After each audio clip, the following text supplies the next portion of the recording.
tervetuloa, kuten tässä kaikki läsnäolijat varmaan tietääkin, niin minä olen Pertti Jaarla Täysikäsi Oyn edustajana täällä ja myös Vesa Kataisto samaisen Oyn edustajana.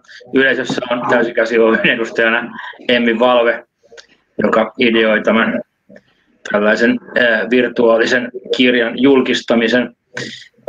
Voin omasta puolestani sanoa, että olen aloitellut aikoinaan freelance-kuvittajana ja sitten sarjakuvapiirtäjänä, pilapiirtäjänä ja nyt tänään voin sanoa olevani pornokustantaja, pornotuottaja. Ei tästä ehkä halua enää urallaan edetä mihinkään.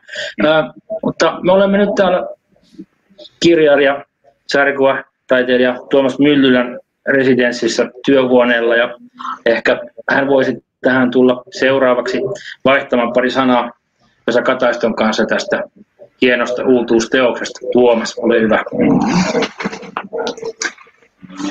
Kiitoksia. Tervetuloa Tuomas. Ja jos lähdetään liikkeelle siitä, että Golem, kuinka hän tuli maailmaan, eli miten tämä Letterbound Classics-teos syntyi, mikä on tämän taustahistoria, syntyhistoria? No, suoraan sanottuna en ole koskaan silleen ajatellut hirveästi, että niin julkaisisi Suomessa etenkään niin silleen painetussa muodossa noita juttuja ulos. Että mähän nyt olen niin internetin kätköissä vuosia jo niin tehnyt tätä pornoa. Mm-hmm. Ja Pertti joskus otti muutama vuosi takaperin jossain Helsingin sarjakuvapäivillä, vai olikohan peräti Tampereella puheeksi, että hän haluaisi kustantaa mutta tämmöisen kirjan. Ja se jäi vähän niin kuin silleen ilman, että no miksei voisi tehdä näin. Ja sitten suunnilleen vuotta myöhemmin Pertti tuli toisessa sarjakuvatapahtumassa nykäiseen ihasta silleen, että meidän täytyy palata tähän asiaan. Ja mä lähetin sille jotain 200 tiedostoa ja silleen, että valitsin niistä parhaat ja tein kirja. Joo, ja sitten tuo Kimmo Mustonen taittoi tämän. Ja tässä on nyt sitten pääasiassa tässä on näitä tällaisia, miten sanoisiko, pin-up-kuvia tai mitä enemmän tide-up-kuvia, mutta tämä alkaa tällä pitkäkköllä sarjakuvajaksolla, ja oliko tämä sarjakuvajakso myös tehty ihan tätä kirjaa varten? Kyllä ja ei. Toi oli sellainen kans toista vuotta vanha sarjakuva, jonka mä sitten tussasin uudelleen ihan sitä varten, että sen sai silleen fiksumpaan ulkoasuun kirjaa varten. Joo. Ja millainen, siis nämä istuu kyllä hyvin tähän yleiseen ilmeiseen tämä tarina, tämä sarjakuvatarina. Tässä on myös toinenkin jakso on sarjakuvaa vielä täällä. Siis siinä on se joku 5 sivun joku hirviö pornojuttu, muistaakseni. Kyllä, sellainen juuri. Joo. Eli millaiselle yleisölle nämä alun perin on mennyt, kuinka paljon näistä on tiedetty, vai onko tämä tällaista kuinka pienen piirin juttu ollut alun perin? Se vähän riippuu sitten, että mistä pääasia katsoo. Että niin kuin suurin osa fanikuntaa on muualta kuin Suomesta. Joo. On ollut niin pari alusta, missä mä niin aikoinaan rupesin julkaisemaan ja aika pitkälti toimin niiden puitteissa edelleenkin niin netissä. Joo. Et sinne on sitten pikkuhiljaa vuosien varrella kertynyt fanikuntaa jotain 6 000 ihmistä, josta sitten valtaosa on Rapakon takaa. Joo, mä olen kuullut tätä, että muutkin kuin sinä niin on joskus tehnyt näitä tällaisia tilauspiirroksia, jos joku haluaa saada kuvan, jossa tuo nakkenakutteja, nuolla ja kumiankkoja, niin niitä sitten amerikkalaisille keräilijöille voidaan piirtää. Onko tässä semmoisia kuvia myöskin, mitä on nimenomaan tilattu sinulta? On siinä varmaan muutama komissio mukana, mutta mun täytyy sanoa, että mä en nyt äkkiseltään osaa sanoa, että mitä siinä on. Mutta on siellä varmasti niin kuin jokunen niitäkin. Se on kuitenkin yksi aika silleen iso aspekti ollut se, että ihmiset tilaa kuvia. Mullahan on tässä semmoinen käsityöläisasenne, että mulla ei ihan hirveitä silleen niin rajoituksia siinä, että mitä mä piirrän, jos mulle sitä maksaa joku. niin on sitten nyt on sitten tullut tehtyä laidassa laitaan oikeastaan myös riippumatta siitä, että onko ne aiheet välttämättä ollut niin omia kiinnostuksen kohteitakaan. Joo. Tämä on hyvin tällä hetkellä hyvin trendikkäitä juttuja. Täällä lähes kaikilla on maskit naamalla. Niin En tiedä, onko se nyt ilmastointitehty välttämättä ihan se niin oikea oppien tapa käyttää maskia. Niin. Suojata itsensä koronalta. Kyllä. Mutta miten tällainen yleensä tällaisen yhden sivun kuvan tekeminen, niin kauanko siinä menee niin kuin siitä ideasta toteutukseen? Sä oot aika nopea piirteä käsittääkseni. No, ei siinä kauan mene. Mä yleensä on silleen, että mä varaan viikossa jotain pari päivää niin näille kuvituksille, koska ne on pääasiallisesti, mistä niin joskus saa rahaakin. Niin sen sanotaan parin päivän aikana, niin yleensä piirrän sitten jotain kymmenkunta kuvaa. Joo. Et miten se nyt haluaa sanoa, että mä sanon, että keskimääräisesti varmaan menee tunti per kuva. Just, eli se on tosi. Työnteosta, varsinaisen työnteosta vai? Niin.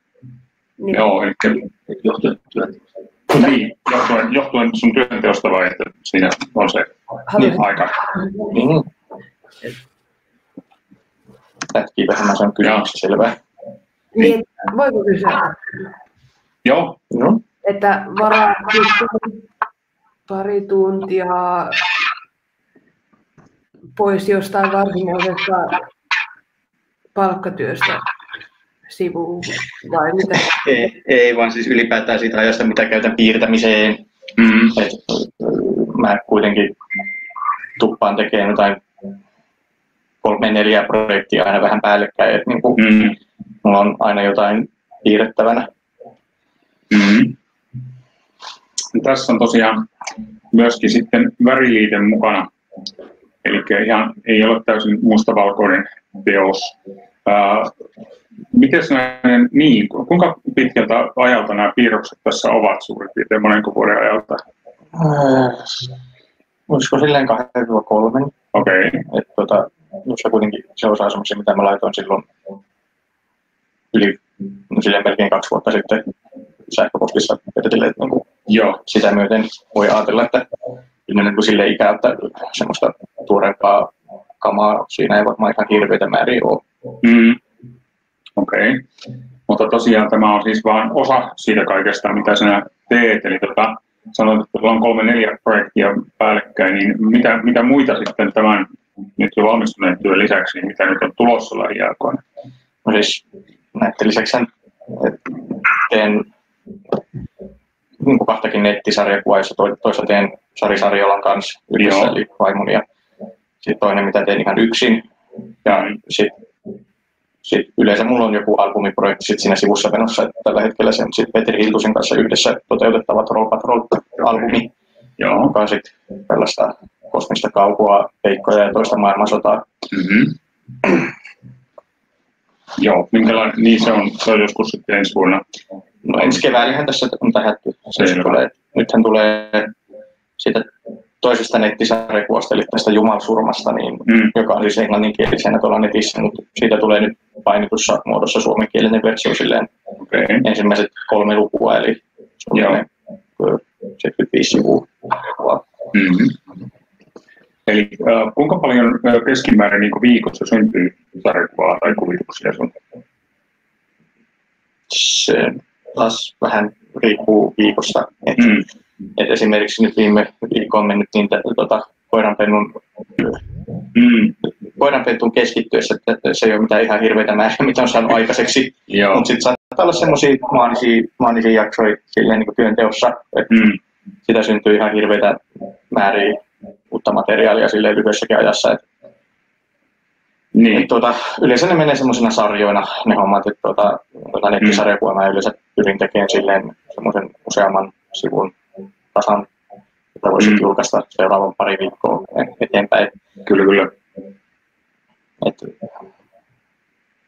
No, sanotaanko nyt näin, että mä nyt menen tuossa marraskuussa tuonne Oulun suuntaan sinne taiteilijaresidenssiin ja Liminkaan. on semmoinen aikomus, että 3 viikkoa on sen verran aikaa, jos siihen keskittyy pääasiallisesti piirtäminen. Mä uskoisin, että pystyisin piirtämään yhden albumin verran sarjakuvaa valmiiksi siinä ajassa, ellei tule mitään yllätyksiä. Eli 64 sivua, 48. Sanotaanko, että mä sanon kaikista mun albumista, että ne on noin 60 sivua. Okei. En yleensä pysy siinä mitassa. Joo, noin kyllä. Erittäin. Anteeksi. Kuuluu huonosti.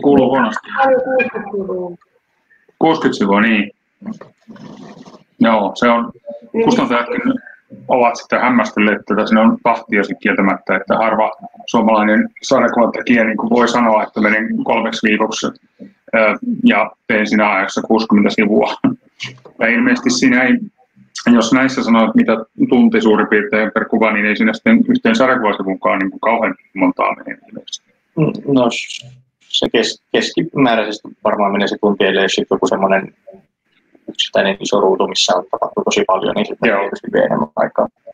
Sanotaanko tämmöisiä tarinaa eteenpäin kuljettavia sivuja, niin kyllä ne tunnissa sen pystyy tekemään. Ihan luonnostelusta tussaukseen. Joo. Joo, no väritys on tästä toki, mutta harvoin yleensä ne on mustavalkoisia kuitenkin. Joo, mä en ole erityisen hyvä tai ainakaan erityisen nopea värittäjä, niin joo, yleensä sitten harmaa sävytys on se, niin mitä tekee niille jutuille. Et sanotaanko näin, että työmäärään nähden on värityksessä vähän silleen sen verran kauheaa, että ei ole kannattanut kauheasti tehdä. Niin, se on se julkaisualustastakin tietysti riippuen, että ehkä tuolla Amerikan päässä sitten kiinnostaa enemmän väritetyt, vai onko näin? No siis, niin kuin vaikka tässä pornonkikassa, niin valtaosa niistä kuvista on mustavalkoisia, ja yllättävän hyvin sillekin nyt fanikunta on kertynyt.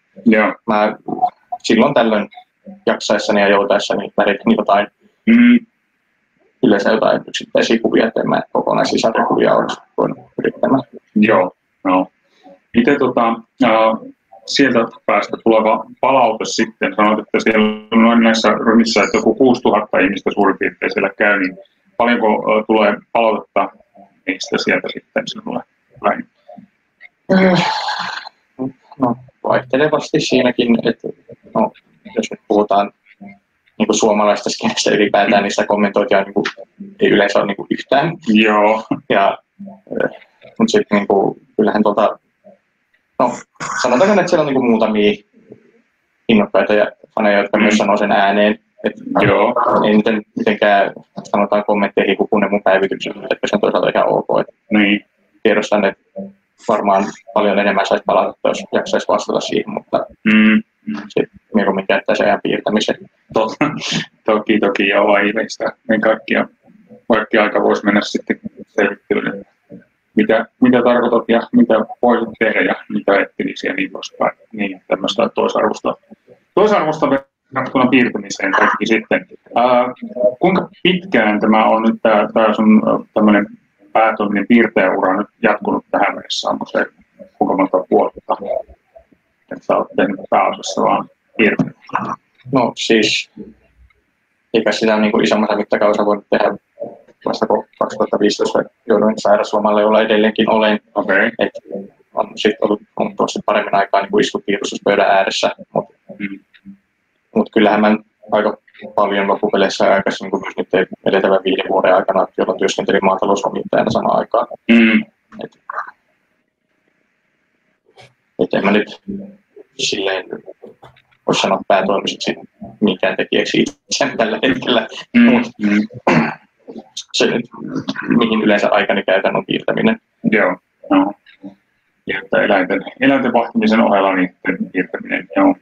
No millaiset tarinat ovat sitten sinun itsesi mieleen, niin keitä esikuvia voit sanoa, että sulla on? Sarjakuvallisesti. No esimerkiksi sarjakuvallisesti, joo. Tai elokuvapuolikin käytettiin. No siis, mä oon aika vähän niin kuin, viime aikoina miettinyt sitä asiaa. On ehkä tullut keskityttää niin paljon omiin juttuihin, mutta jos nyt haluaa mennä sinne niin kuin alkupäähän semmoisiin ison vaikutuksen tehneisiin asioihin, niin kyllähän ne niin kuin käsikirjoituksen mielessä on ollut niin kuin joku Hugo Pratt ja Alan Moore, jotka silleen vaan niin kuin herätti yksinkertaisesti vaan siihen, että niin kuin mihin kaikkeen tällä formaatilla niin kuin pystyy. Joo. Ja sitten kuvitusrintamalla niin ehkä niin tämmöisiä niin innostavia tekijöitä on ollut tyyliin tämä Jean Giraud eli Moebius. Että ne enemmän tuollaisessa niin eurosarjakuvassa niin siinä mielessä mun juuret on. Joo. Joo, Moebius oli silleen hämmästyttävä, kun hän oli tavallaan niin kuin kaksi eri ihmistä, oli tämä Gir ja sitten oli Moebius. Niin onko sulla sama, että sitten näiden tällaisten juttujen ohella niin piirtelisit jollain Funny Animal-tyylillä jotain hassuja juttuja lapsille sopivia vai onko se samaa kaikki?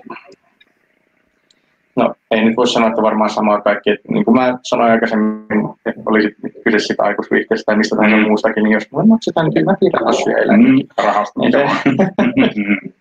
Joo. Ja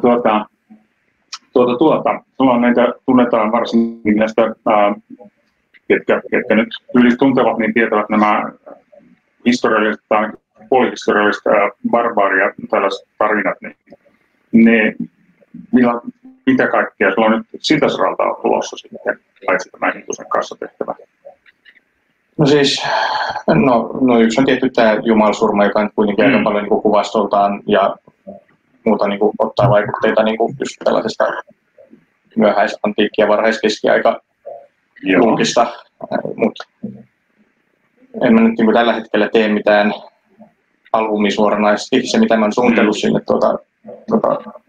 Liminkaan aloittavani, niin on taas tämmöinen pakana spin-off-henkinen juttu nimeltä Naisten talo, joka on tarkoitus kuvata tämä Halikon hovin tapahtumia sitten niin kuin myöhemmin sen jälkeen, kun Ari Halikkokaan ei enää niin kuin kuvioissa pyöri ja näin, ja kuinka sitä taloa sitten päätyy pyörittämään sellainen neuvokkaiden naisten joukko. Se nyt on varmaan niin kuin tällä hetkellä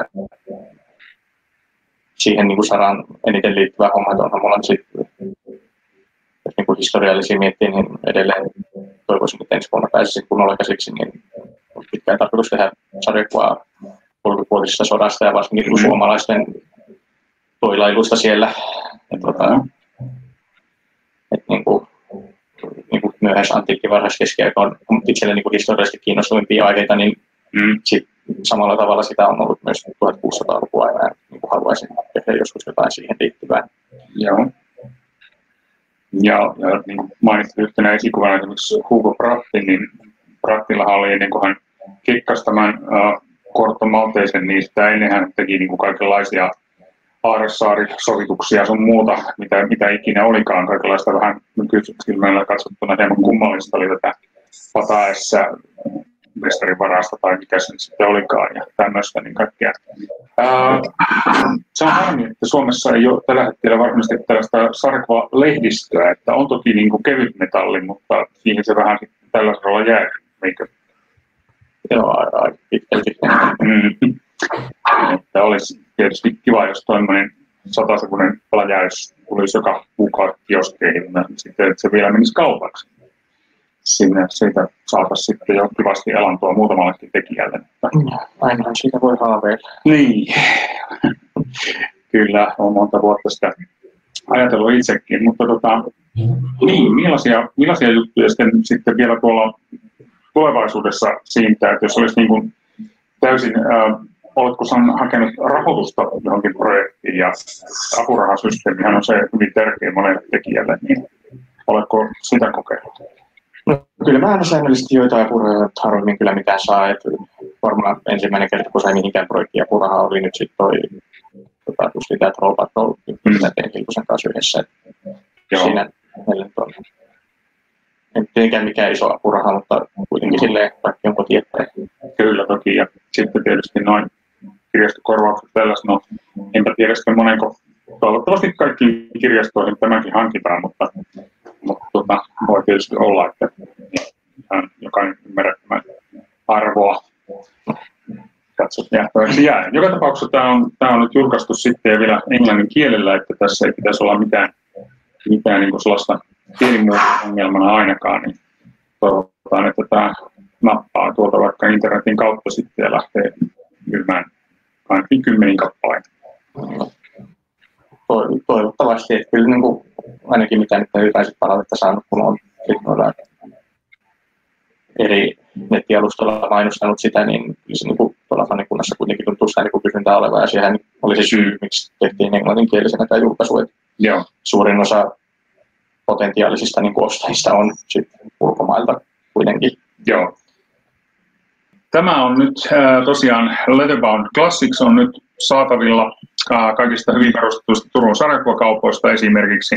Ja siihen päälle sitten saa vielä, kun tämän kirjan ostaa, niin tämmöistä hyvin pahaa purkkaa tai vähän tämmöisen limaisen ilmapallon, että tosiaan bonuksena tämä yhteispaketti kokonaisedulliseen hintaan Turun sarjakuvakaupasta ja muistakin asiallisista liikkeistä.